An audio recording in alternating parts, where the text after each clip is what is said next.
Bonsoir et merci de nous rejoindre sur la nationale Coloma dans votre émission hebdomadaire Dites-moi tout, docteur. Aujourd'hui, nous vous proposons la trypanosomiase ou maladie du sommeil comme thème du jour. La THA est une maladie tropicale très répandue en Afrique subsaharienne. Elle est endémique et pourrait être mortelle si le traitement n'est pas immédiat. Les acteurs du secteur luttent farouchement pour éradiquer la maladie en Guinée. Quels sont donc les symptômes? La prise en charge. Pour plus d'informations, mesdames et messieurs, restez avec nous. Encore une fois, bonsoir et bienvenue. Bonsoir, docteur Camara, Mamadou et docteur Bichton. C'est la première fois que nous recevons deux invités en même temps. Merci d'avoir accepté donc notre invitation, de répondre à nos questions et à celles des téléspectateurs qui sera la deuxième partie de l'émission. Chers téléspectateurs, pour participer, appelez donc au 622 58 90 73. En attendant la libre antenne, nous avons quelques questions pour nos invités. La première, c'est tout de suite, après ceci.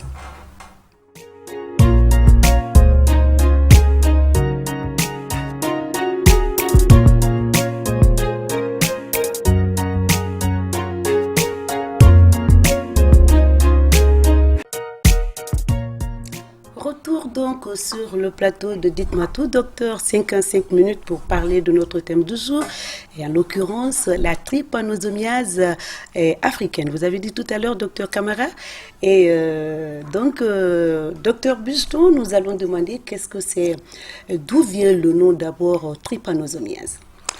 Alors, le nom scientifique de la maladie du sommeil, c'est donc la trypanosomiase humaine africaine. Donc trypanosomiase, en fait, ça vient du nom du parasite, du microbe qui est responsable de cette maladie et qui est qu'on appelle un trypanosome.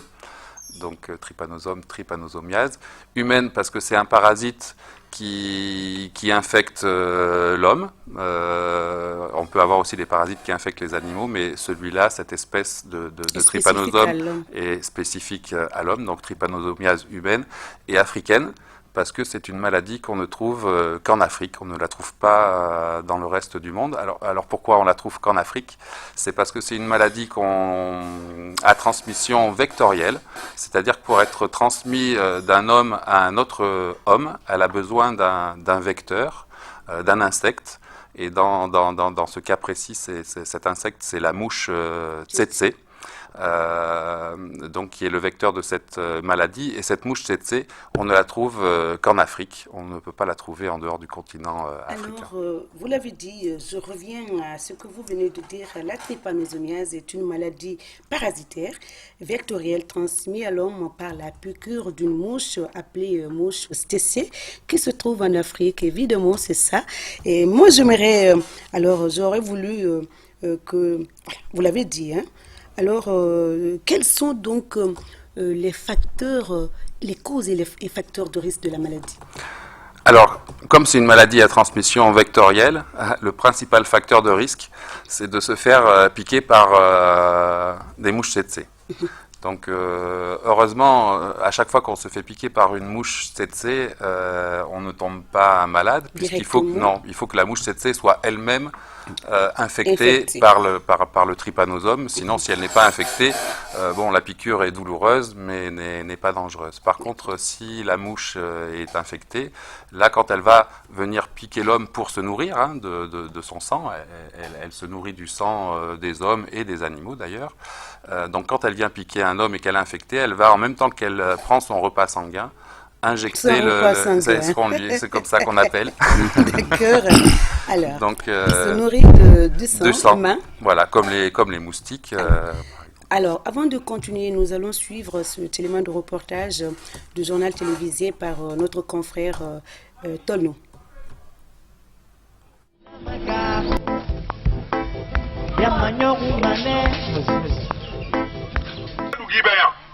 La trypanosomiase humaine africaine, ou maladie du sommeil, fait partie des maladies tropicales négligées. Elle est transmise à l'homme par la piqûre de la mouche tsetse, appelée aussi glossine. On trouve les mouches tsetse uniquement en Afrique subsaharienne. Les populations rurales vivant dans les zones à risque où a lieu la transmission et pratiquant l'agriculture, la pêche, l'élevage ou la chasse sont les plus exposées à ces mouches et par conséquent à la maladie. En Guinée, sous l'égide du ministère de la Santé, le programme Trypanosomiase humaine africaine est dirigé avec dextérité par une équipe à la tête de laquelle le docteur Mamadou Camara. Toute la zone du littoral est couverte tant du point de vue du diagnostic que du traitement. La trypanosomiase humaine africaine est une maladie parasitaire due à un parasite nommé trypanosome. Elle est transmise d'un malade à un homme sain par la piqûre d'insectes que nous appelons la glossine, communément appelée mouche CC. Donc, cette maladie, elle a existé en Afrique depuis les années 40-30. C'est une très vieille maladie qui était beaucoup connue, mais les efforts des services de santé ont permis de réduire considérablement, n'est-ce pas, la prévalence de la maladie jusqu'à ce qu'on a pensé un moment que la maladie était éliminée. Donc ça a permis effectivement d'abandonner les efforts qui ont été mis sur la lutte contre la trypanosomiase. À partir des années 60, déjà la maladie était fortement contrôlée. Donc l'opinion internationale a pensé que c'était fini, que la maladie était vraiment éliminée. Le programme est appuyé par des partenaires techniques et financiers, notamment l'Institut de recherche et de développement IRD, basé à Montpellier et représenté au programme par le docteur Bruno Bicheton. Docteur Bruno va nous dire quelles méthodes ils utilisent pour expliquer aux populations et les sensibiliser face à cette maladie. Docteur Camara, vous avez vu notre élément de reportage proposé par notre confrère Tolnou. Qu'est-ce que vous en dites? Moi, j'ai vu sur la carte il y a différentes représentations en verte, en jaune et un tout petit peu en rouge. Qu'est-ce que ça veut dire? C'est les régions infectées ou quoi? Bien, merci Madame Sissoko. Alors la carte que vous avez vue effectivement est bel et bien la répartition de la maladie du sommeil dans notre pays. D'accord. Comme vous le savez, vers les années 40 jusqu'aux années 50-60, l'endémie sommeilleuse avait quand même envahi toute l'Afrique et notamment, n'est-ce pas, l'Afrique au sud du Sahara. Dans notre pays, toutes les régions étaient effectivement touchées par la maladie. Mais comme je vous disais tantôt, il y a eu des efforts qui ont permis de réduire drastiquement disons, la prévalence ou l'incidence de la maladie dans les différents biotopes. Et là, on a observé quoi? Une régression de la maladie vers le littoral. Donc, vers les années 90, comme les gens avaient tendance à oublier la maladie, on pensait que la maladie était éliminée, éradiquée, mais c'était mal comprendre l'épidémiologie de cette maladie qui continuait à évoluer à bas bruit. Et donc, avec l'abandon des stratégies qui étaient mises en place, alors on a observé, n'est-ce pas, une réémergence de la maladie dans les différents biotopes, notamment les biotopes du littoral. C'est pourquoi en Guinée aujourd'hui, on a les cas qui continuent à être dépistés sur le littoral, notamment à Bofa, à Dubreka, à Fourikaria et plus ou moins à Koya. Et comme mon collègue le disait, la trypanosomiase humaine africaine, nous avons deux formes. Vous avez Brucei gambiense, qui est la forme qui sévit en Afrique de l'Ouest, et Brucei rhodesiense, qui sévit en Afrique de l'Est. Chez nous, effectivement, nous avons Brucei gambiense, qui est là, qui est vraiment une maladie. Dr Bruno va expliquer tout de suite les deux formes, comment ça réagit. Mais bon, donc nous avons la forme gambiense que nous cherchons à contrôler chez nous ici.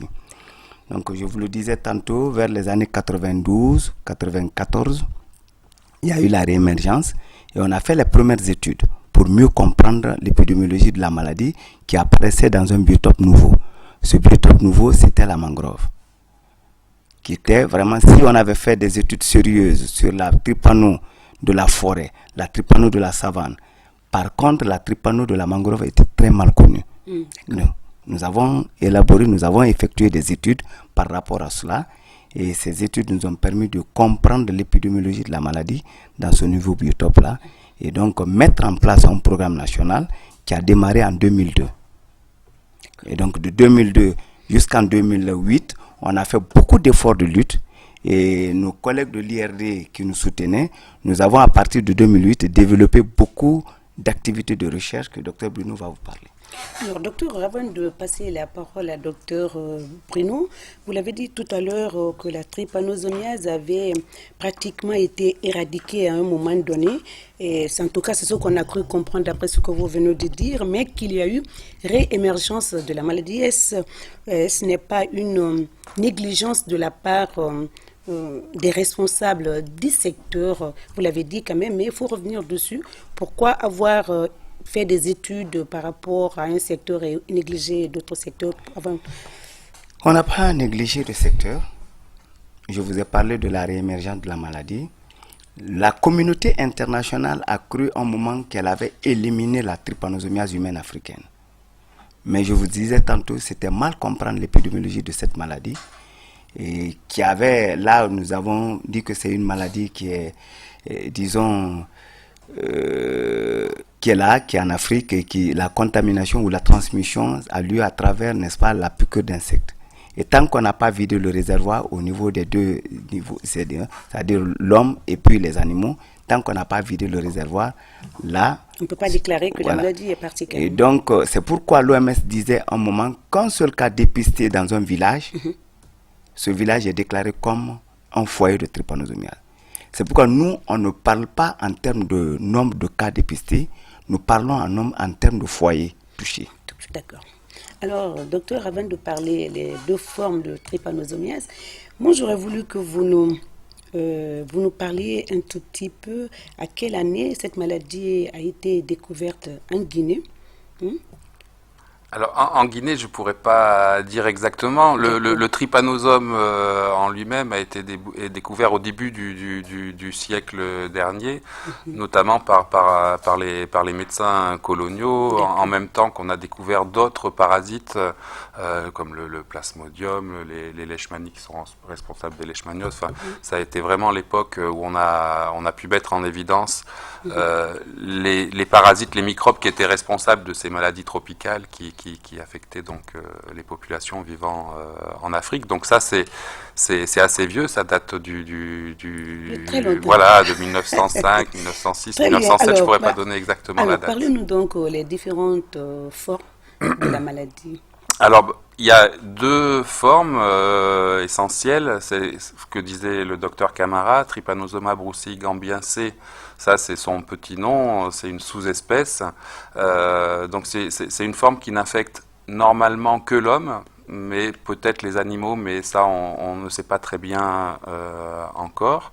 Donc, cette forme-là, on la trouve en Afrique de l'Ouest et en Afrique centrale, et elle est un petit peu particulière parce que c'est une forme chronique. C'est-à-dire que quand on est infecté par un trypanosome, on ne va pas mourir de l'infection en quelques jours ou quelques semaines. C'est une maladie chronique qui évolue dans le temps, sur plusieurs mois, voire plusieurs années chez certaines personnes. C'est assez variable.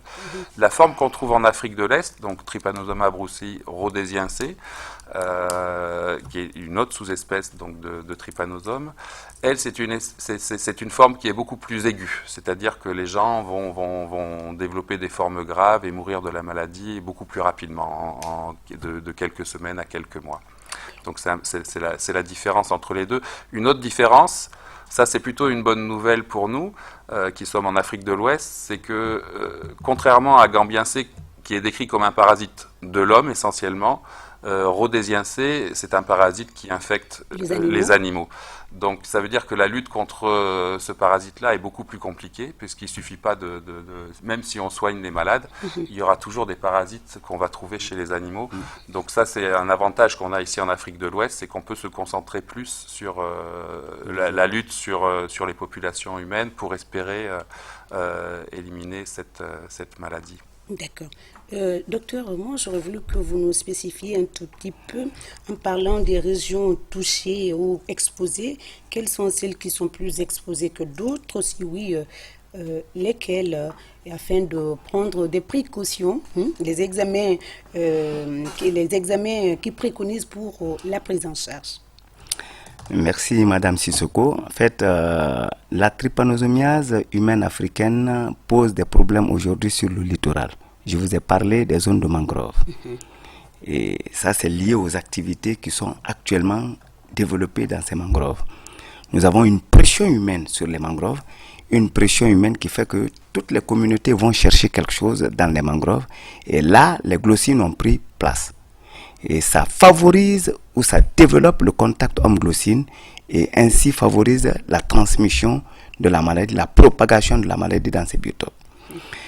Dans les zones de la Guinée, Haute-Guinée, Guinée forestière, Moyenne-Guinée, vous voyez que la trypano était focalisée le long des grands cours d'eau et des forêts classées. Mais actuellement, les activités vers ces zones-là sont rares. Les hommes aujourd'hui, nous avons les forages, nous avons les activités qui sont beaucoup plus vraiment dans les villages que le long de ces cours d'eau. Et donc, la trypano est absente. Mais nous, en tant que programme national, nous avons pris le devant. On a mis des sites de surveillance épidémiologique dans ces zones. Ça veut dire qu'on n'a pas négligé une seule zone. En Haute-Guinée, nous avons des sites de surveillance épidémiologique. En Guinée forestière, nous avons des sites de surveillance épidémiologique. Et en Moyenne-Guinée, nous avons des sites de surveillance épidémiologique. Comme je vous le disais tantôt, quelque part, on peut penser qu'on a terminé avec la maladie, alors que la maladie continue à évoluer à bas bruit, c'est-à-dire d'une manière insinueuse. Nous avons un cas récent au Burkina Faso. Il y a eu en 2015 un cas dépisté, alors que ça fait plus de 30 ans, il n'y a pas eu un seul cas confirmé dans ces biotopes. Donc pour des mesures, nous avons installé des sites et tout au long du littoral maintenant, nous avons accentué la lutte. Et actuellement d'ailleurs, nous sortons d'une campagne de prospection médicale où vous avez des malades. Je pense que M. Tolno va aller visiter ces malades qui sont actuellement en traitement à Fourcaria. D'accord.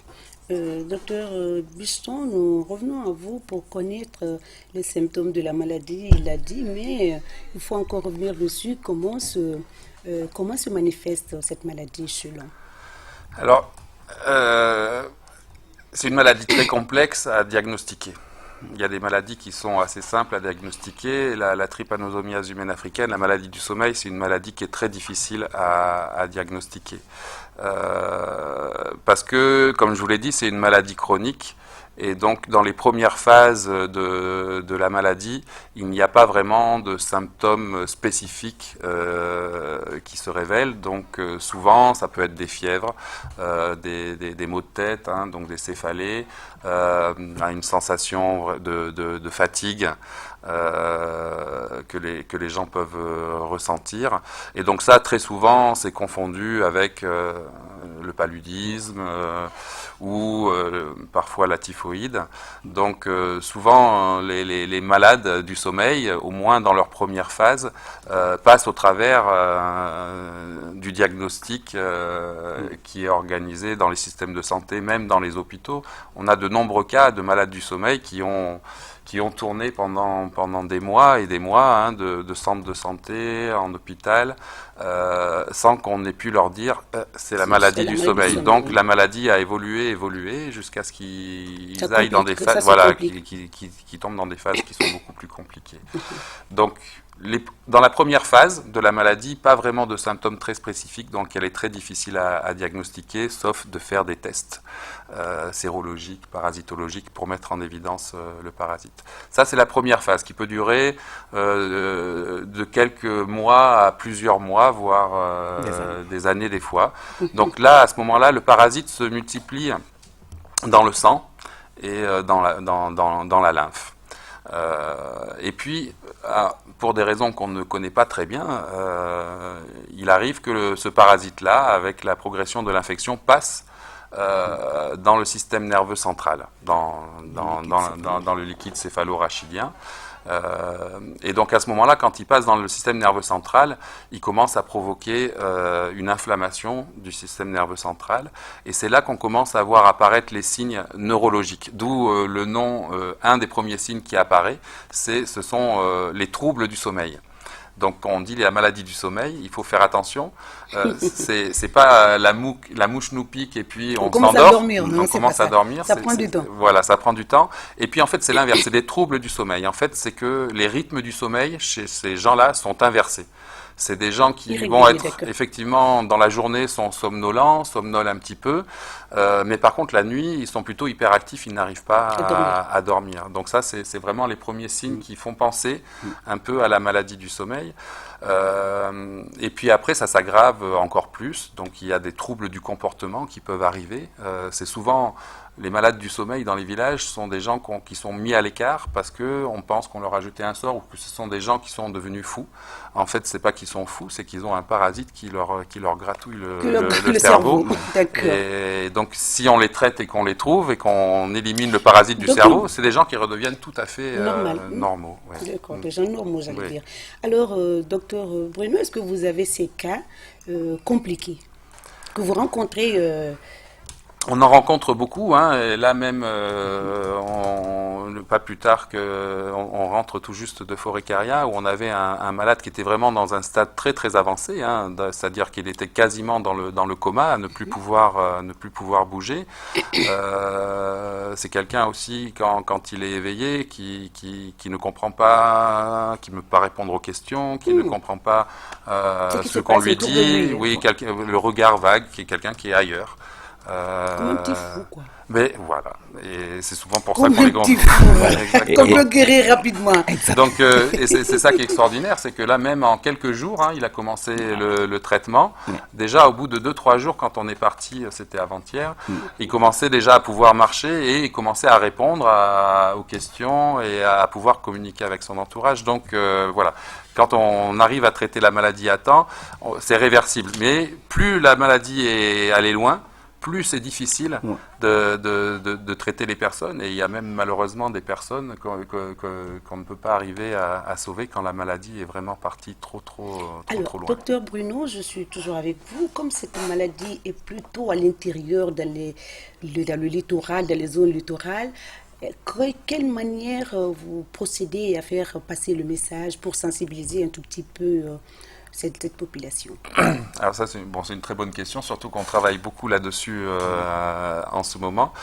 Comme vous l'avez dit, c'est des populations qui sont très éloignées, souvent loin aussi du système de santé, donc qui sont assez difficiles à toucher. L'autre petit nom de la maladie du sommeil, en Afrique de l'Ouest, on aime bien l'appeler la maladie du bout de la piste.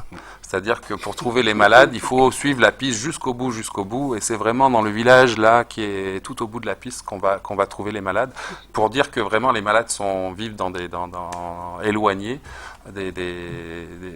du système de santé. La sensibilisation, c'est quelque chose de très très important. Puisque effectivement il faut convaincre les gens de venir se faire tester, et quand il y a des malades, que c'est bien la maladie du sommeil et qu'il faut qu'ils aillent se faire traiter. Donc on a, alors bien sûr... Est-ce que les structures sanitaires dans ces coins reculés sont en mesure de soulager un peu? Alors depuis 2 ans, on a vraiment mis un programme où des tests de diagnostic rapides, un peu comme ceux qui existent pour le paludisme, ont été mis à disposition dans tous ces centres et postes de santé, de façon à ce que si les gens se sentent malades, on a formé aussi les agents de santé pour reconnaître les signes cliniques de la maladie. Donc s'ils voient quelqu'un qui rentre dans leur centre de santé avec des signes suggestifs, ils peuvent lui faire le test. Si le test est positif, à ce moment-là, il est référé dans un centre de traitement à Forêt-Carrière, à Dubreka ou à Bofa. Mais pour qu'ils sachent, que les gens sachent que ces tests existent, il faut bien sûr les sensibiliser. Alors on discute beaucoup, ça, Dr Camara pourra vous en parler sûrement mieux que moi, avec les communautés, avec les responsables communautaires. Et dans les différentes langues aussi. Oui, nous avons des canaux de communication. Actuellement, quand même, nous utilisons la RTG, nous utilisons les radios rurales, nous utilisons les scènes de théâtre vers les communautés. Et donc, les sketchs, quoi. Voilà, les Oui, sketchs. ça c'est quelque chose on vient juste de lancer. Pour égayer, en même temps faire passer le message. Voilà, exactement, parce qu'en fait, quand on fait des prospections médicales, il faut bien comprendre que c'est assez impressionnant pour la population. C'est une équipe de 10-15 personnes qui vient s'installer dans le village avec des microscopes, des machines bizarres, des centrifugeuses, des choses comme ça. Les gens se demandent un peu qu'est-ce qui se passe et c'est pour ça que des fois, ils hésitent à venir nous voir. Là, avec le théâtre, ça a été fait par la compagnie La Muse qui a conçu cette pièce de théâtre. Et c'est vraiment traité sous le thème de l'humour. Donc, les gens rigolent beaucoup. On l'a testé ici dans 4 villages de Forêt-Carrière. Il y avait beaucoup de monde et surtout, moi, ça m'a fait plaisir, parce que d'habitude, on a l'habitude de voir des gens qui sont plutôt tristes quand on arrive, ils se demandent ce qu'on fait. Là, j'ai vu des gens qui rigolaient, qui riaient, qui applaudissaient, qui chantaient. Même, on m'a dit que la chanson du théâtre est reprise par les enfants quand les équipes arrivent. Donc ça c'est très important parce que ça... La chanson c'est comment? C'est quoi d'ailleurs? Alors moi, je suis un très mauvais chanteur. Allez, vas-y, essayez juste en plus, un petit... C'est en sous-sous, donc je vais laisser je connais bien. D'accord. Donc, ils disent trypanosomiase, trypanofurenara magaro, trypanosomiase bolenara, enagaro, docteur Ibarfa, au dandan, au etkamatou. Donc, c'est un truc qui a été vraiment monté par le Si c'est en Haute-Guinée, par exemple, ce serait un Malinké. Bien sûr. En forêt, exactement. La même chose. Bien sûr. Et on a ce film-là que vous avez. Là, on passe souvent des films aussi. Quand on arrive dans ces villages, la nuit. Une sorte de projection. Exactement. Et donc, ils voient un peu parce qu'il ne faut pas parler de trypano, eux, ils ne savent pas. On vient prélever du sang, on travaille, ils voient et tout, mais qu'est-ce qu'on cherche? Ils ne le savent pas. Donc, on pense que la meilleure manière d'approcher et de faire participer effectivement ces communautés au programme, c'est de leur sensibiliser. Et vous avez vu aussi les drapeaux, les écrans que nous utilisons pour lutter contre les mouches CC. Ça a été introduit depuis 3 ans ou 4 ans maintenant, mais qui a une importance capitale. Parce que partout où on a utilisé effectivement cette lutte antivectorielle, nous avons pu casser la transmission. Et aujourd'hui à Bofa, les zones où on avait beaucoup de malades, actuellement quand même, nous avons visité près de 8000 personnes l'année dernière, mais pas eu un seul cas. Docteur, vous allez nous... En fait, on veut savoir aussi les statistiques avec cette maladie, mais l'idéal de votre programme de lutte contre la maladie est d'éradiquer la trypanosomiase sur la carte de la République de Guinée d'ici 2020 à 2030. Est-ce que cet objectif, vous pensez que sera atteint d'ici cette date? C'est permis. Et moi, je pense que je vous inviterai, n'est-ce pas, d'ici 2020 pour voir un peu l'élimination d'abord de la maladie en Guinée, c'est-à-dire un cas pour 10 000 personnes visitées, et ensuite aller vers l'éradication. Donc ça, c'est permis. Et je vous disais tantôt qu'on a, dans la zone est de Bofa, où nous avons introduit, on a fait une lutte intégrée, sur près de 8 000 personnes visitées, il n'y a pas eu un seul cas positif au test. Par contre, là où on n'avait pas engagé la lutte, on a dépisté près de 39 malades.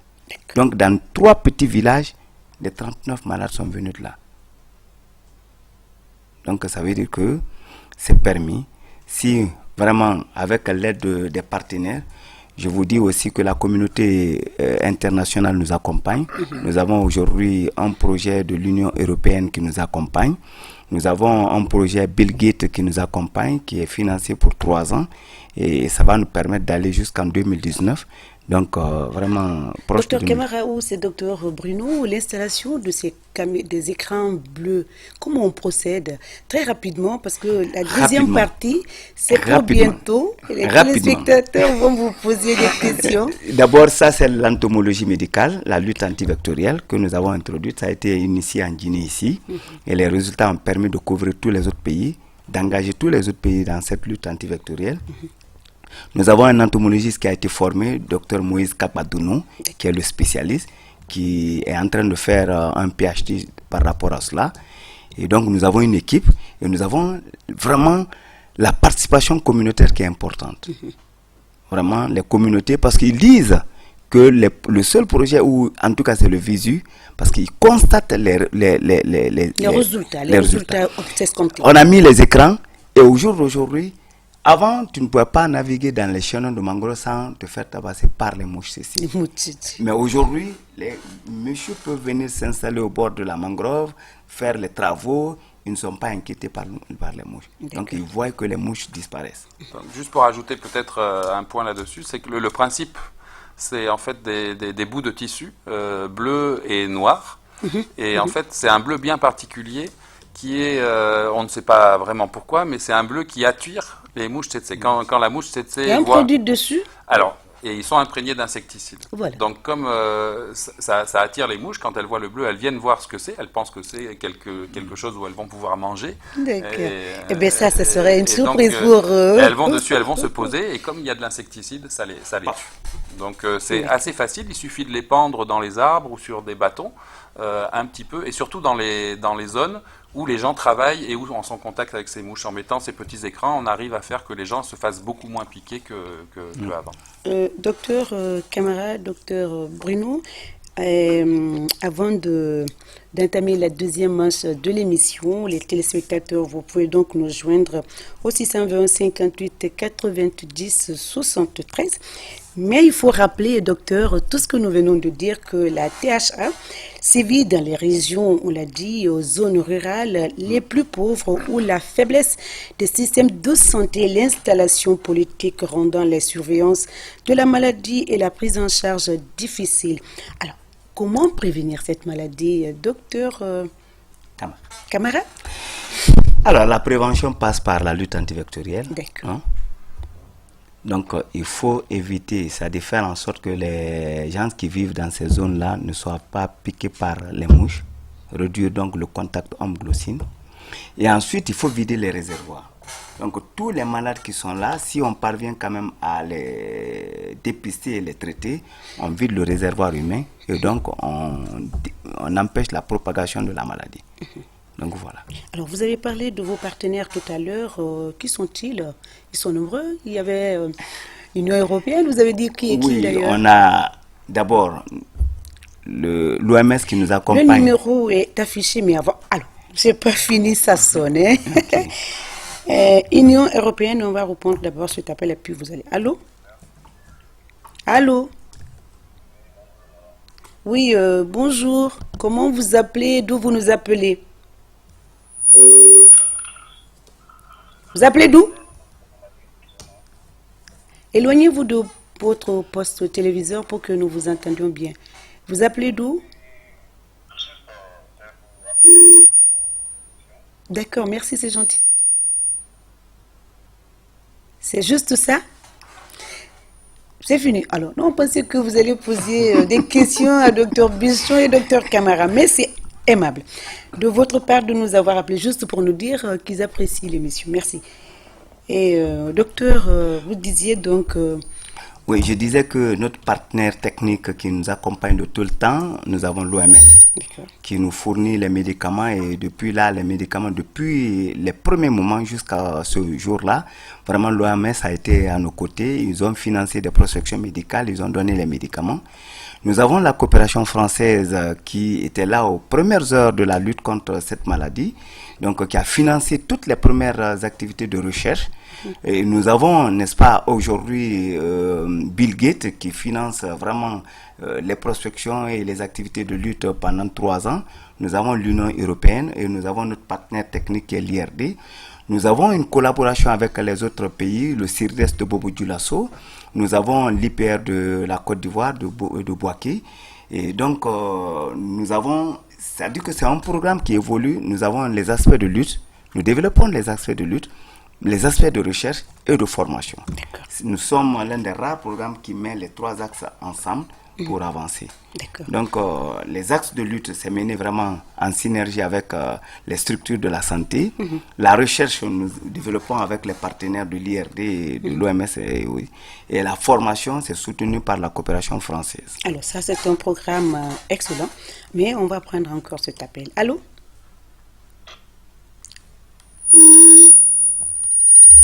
Allô?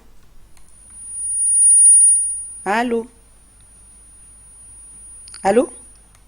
Bonjour madame. Bonjour monsieur.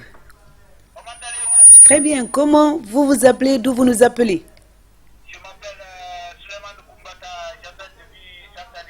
Tsangaridi. C'est aimable. Alors, vous avez une question pour docteur Camara et docteur Buston Bruno? Vraiment seulement apprécier surtout leur manière d'informer la population pour les rideaux là. Oui, surtout les rideaux. L'écran bleu, hein? Parce que des choses comme ça, vraiment, ça c'est plus à partir du moment où c'est clair comme ça, là, on devrait même faire ça en base, à bas pour toute la population. Hmm. Comme la musique, comme les moustiquaires imprégnés, quoi. Alors, Vraiment, on le met au marché à bas prix pour que ça se vend pas, hein? Ça se vend pas, c'est cadeau. Alors, Bon. ben, merci. Attendez, ils sont là pour vous éclaircir. Alors, merci monsieur. En fait, les écrans sont donnés gratuitement par Bill Gates. Et donc, ça, on ne vend pas, mais seulement nous demandons l'adhésion de la communauté et quelque part c'est fait. Quand vous prenez les zones de Bofa aujourd'hui, nous avons beaucoup de villages où c'est les communautés même qui développent, qui déploient les écrans. Mais sinon qu'il n'y a pas, je ne sais pas. Non, je voulais ajouter quelque chose. C'est une information intéressante pour répondre à cet auditeur. Bon, les écrans, nous ne les vendons pas, hein, nous les déployons, mais nous les achetons. C'est-à-dire que sur le projet que nous avons, on doit acheter nos écrans. On les achète donc à une compagnie qui fabrique ces écrans, qui s'appelle Westergaard. Et un écran, c'est quand même pas gratuit. Un écran coûte à peu près 2,50 €. Ça, c'est le prix d'un écran. Il faut savoir qu'on doit les changer chaque année. Donc chaque année, il faut mettre un nouvel écran parce que l'insecticide finit par plus marcher. Donc on remplace par un nouvel écran. Alors, pour vous donner l'exemple à peu près de ce qu'on distribue pour couvrir l'ensemble de la Guinée, puisqu'à partir de l'année prochaine, les 3 foyers Forécaria, Bofa et Dubreka seront couverts avec ces écrans. Pour l'instant, il n'y en a que à Bofa et à Dubreka. Il nous faut presque 20 000 écrans pour couvrir l'ensemble. Ce qui est, alors quand on se ramène si on se ramène à la population, ça fait à peu près un écran par famille. Ce qui n'est pas énorme, mais ça a quand même un coût. Vous voyez, 20 000 fois 2,5 €, ça finit quand même par faire de l'argent. Alors la très bonne nouvelle, c'est que, notamment grâce aux résultats de Guinée, où vraiment on a pu montrer que ces écrans étaient très efficaces et qui permettaient vraiment de protéger la population contre de nouvelles infections. Je pense que la compagnie, ils sont venus ici lors de la cérémonie de lancement, ils ont été très impressionnés par le travail qui a été fait ici en Guinée. Je pense que maintenant ils sont convaincus que ces écrans sont vraiment très utiles. Et ce qu'ils ont proposé, c'est de petit à petit mettre la gratuité sur les écrans. C'est-à-dire qu'eux s'engagent à fournir les écrans maintenant gratuitement. Ça ne va pas venir tout de suite, mais en 2018, ce sera 20% moins cher, en 2019, 50%, jusqu'à 0 €. Et jusqu'à 0 € en 2020, les écrans seront gratuits. Donc si les communautés sont capables de déployer les écrans, ce sera très facile de leur en fournir des nouveaux pour qu'ils puissent continuer, même si le programme se termine, qu'on puisse continuer à mettre ces écrans dans les foyers. Voilà. J'espère qu'il a compris. C'est pas. Je veux dire seulement que c'est pas vendu à la communauté. Non. D'accord. Allô, oui. Bonjour, messieurs. Comment vous appelez? D'où vous... C'est vous qui avez appelé tout à l'heure? Oui, oui. Bien, j'espère que vous êtes satisfait. Hein? Vraiment, ça m'intéresse. Allez, merci beaucoup. Alors, docteur, aujourd'hui, quels sont les défis à relever? Les défis que nous cherchons à relever aujourd'hui, c'est cette participation communautaire aux prospections médicales. D'accord. Comme on le disait tantôt, la participation, elle n'est pas facile. Et surtout, la frange de la communauté qui ne vient pas aux prospections, c'est cette population qui est effectivement à risque. Le plus souvent, c'est les malades qui ne viennent pas pour le dépistage. Donc, nous voulons renforcer effectivement cette sensibilisation. Et Dieu merci, nous sommes aujourd'hui accompagnés, fortement accompagnés par les partenaires. Je vous le disais tantôt, il y a l'Union européenne qui nous accompagne pendant 3 ans, jusqu'en 2019. Nous avons Bill Gates, l'IRD, FIND qui nous accompagne jusqu'en 2019. Et donc, nous avons, n'est-ce pas, la recherche que nous développons. On est même actuellement là, on sort d'une activité de recherche. Nous avons les collègues qui sont là, que vous avez rencontrés d'ailleurs. On soupçonnait de voir les trypanosomes dans la peau. Avant, le diagnostic se faisait où? Au niveau du sang, de la lymphe et du LCR. Mais actuellement, on a soupçonné que le trypanosome pouvait être observé aussi dans la peau. Et donc, la Guinée vient d'engager effectivement cette recherche. Et bonne nouvelle, nous avons effectivement trouvé des trypanosomes dans les biopsies. Ça va être un bon papier, ça va être une très bonne information pour la communauté scientifique. Et ça veut dire que la Guinée participe effectivement à l'effort de lutte pour l'élimination de la maladie. D'accord. Docteur Bruno, docteur Camara, avant un autre appel, un message à faire passer. Il y en a beaucoup, hein? Oui, il y a beaucoup de messages, donc, mais peut-être on en fera passer différents. Peut-être un des messages, c'est vis-à-vis des médecins. En général, le docteur Camara a parlé des populations, donc c'est important de les sensibiliser mais c'est aussi très important de sensibiliser le corps médical sur l'existence de cette maladie en Guinée. Puisque pour beaucoup de gens, moi je vois quand je parle avec beaucoup de médecins ou des gens qui sont dans le domaine de la santé, même des organisations internationales, ils me demandent mais vous faites quoi ici? Je dis bon moi je travaille sur la maladie du sommeil. On me dit ah bon? Mais il y a de la maladie du sommeil en Guinée, mais on ne savait pas. Et où? Et je leur dis, mais voilà, regardez, à 50 km, à Dubreka, là, c'est un foyer de maladie du sommeil. Donc, juste à côté de Conakry. Et pourtant, cette maladie n'a pas été découverte vers les États-Unis, au Canada et même en Europe, au Pacifique. Non, mais c'est ce que disait le docteur Camara. C'est une autre forme C'est une autre forme, peut-être. Bien. Il y a la maladie de Chagas qui ressemble à la trypanosomiase humaine africaine. Une fois, j'ai mis sur mon véhicule trypanosomiase humaine africaine et les enfants me disaient, mais docteur, pourquoi humaine africaine? Ils ont pensé que c'était une manière d'agresser un peu l'Afrique. Je dis non, c'est parce que c'est une maladie qui est spécifique à l'Afrique. D'accord. Il y a la trypanosomiase humaine américaine. Qu'on appelle aussi la maladie de Chagas, qui est aussi un trypanosome. Alors, on peut appeler cette maladie glossine, hein? C'est pas ça? La glossine, c'est la mouche tsetse. C'est ce que nous parlons tout à l'heure, là? C'est la mouche tsetse qu'on appelle. Ça, c'est le vecteur. D'accord. Avant un autre appel, docteur, je ne sais pas. Docteur, est-ce que vous avez fait passer le message? C'est lui qui a passé pour vous? D'accord. On n'a pas beaucoup de temps. On va prendre d'abord Allô? Bonsoir, monsieur. Bonsoir, ça va? Très bien, et vous? Oui, je vais bien. C'est vous qui partez de l'émission? Bien, vous avez une question à poser à nos invités? Oui, j'ai une question à poser. Allez-y. Bon, j'aimerais savoir qu'est-ce que c'est que le trypanosome. Ben, vous avez pris le train en marche, ça a été défini tout à l'heure. On peut. Allez, oui, pour le... Comment j'étais un peu arrêté?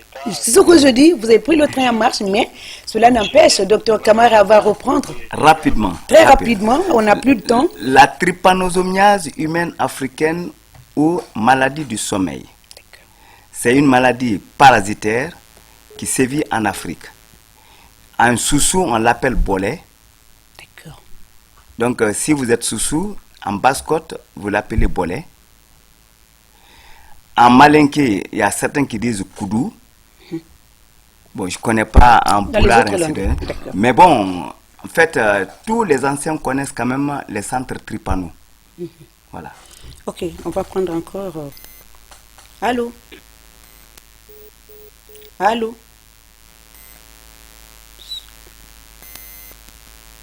Allô? Allô? Allô? C'est parti. Il y a toujours un appel. Le numéro, il y a embouteillage. Allô? Bonsoir, madame. Bonsoir, bonjour. Ça dépend de où vous vous trouvez. Hein. Alors, oui? Comment vous appelez? D'où vous nous appelez? Je vous appelle de Symphonia. Symphonia. Alors, vous avez une question pour nos éminents invités? Allô? Allô, oui, nous vous écoutons. Une question. Allez-y, posez-la.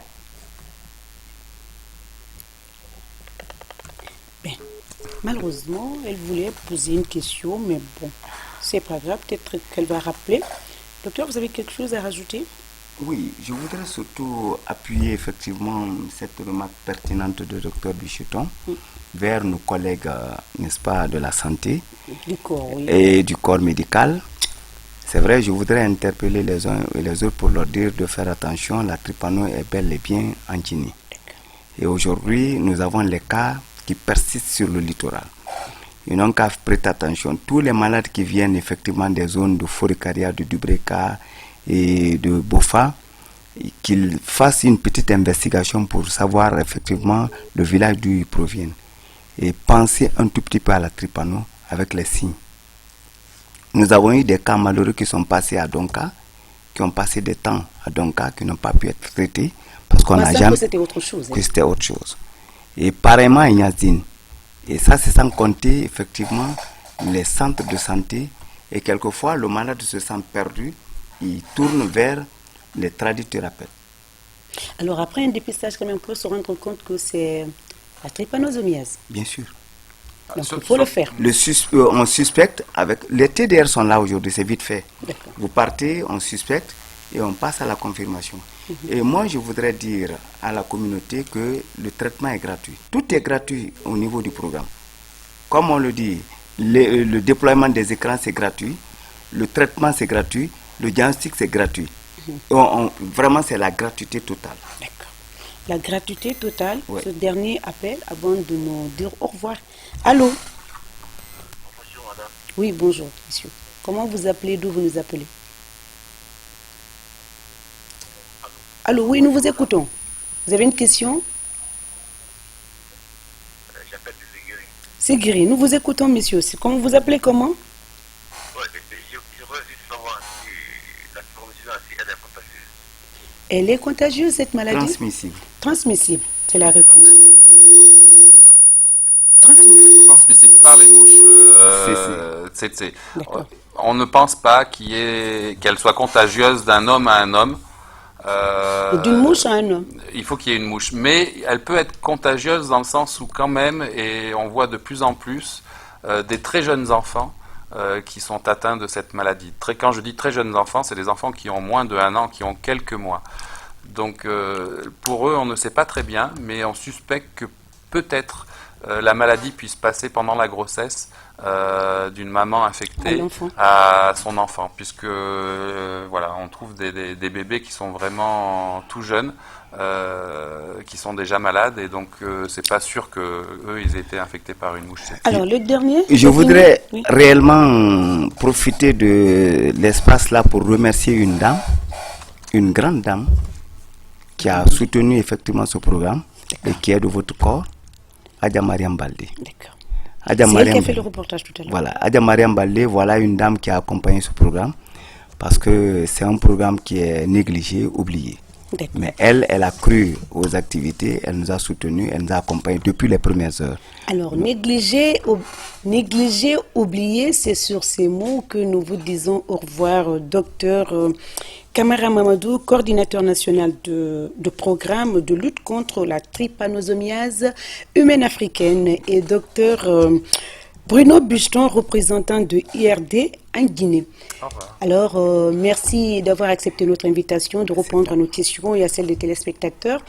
Merci également à l'équipe technique qui m'accompagne toujours pour la réalisation de cette émission. C'est chaque dimanche. Je veux parler de toute l'équipe. Alors, on se retrouve la semaine prochaine avec un autre thème. D'ici là, prenez soin de vous, de votre environnement, de votre alimentation et souriez, car c'est important pour la santé. On se dit au revoir et à la prochaine. Merci. Et vous êtes...